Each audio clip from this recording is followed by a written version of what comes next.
eziokwu na ọ bụrụ na ịmụ nwa n'aya arụ ịmagolo na-ayaghalị na-aya ịghọta kịta ya wee kọbalụ ndị mmadụ wee sị ya tụlụ ime na ọ bụrụ na ọ tụlụ ime na nwa agbasi ka ọ kwụsị ịyagharị arụ ọ na-aya.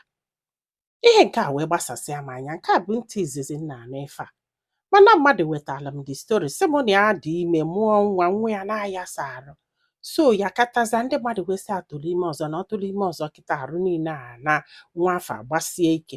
Anụbeghị m maka ya before, so wee sị ka mmalụ maka na m agbọrọ ka nwa arụ adụrọ ga-esi gbasi ike just na ịdị ime ma ọ bụ na itiritiri ya ma ọ na ide enye ezigbo nne ma something like.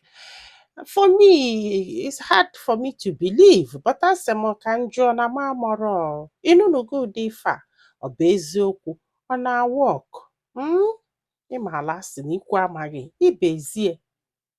Ọ bụrụ na ọ na-work ma ọ na-ịnụnụgo ụdị ife a, denye na comment section ka ndị ọzọ wee ghọta maka na mụnwa nwa arụ adụrọ ị pasịrọ nke arụ adụrọ ijekwatụrụ ime n'elu ya maka na asị na ọ ga-agbasi ike. Mụnwa amarọ, but we learn every day.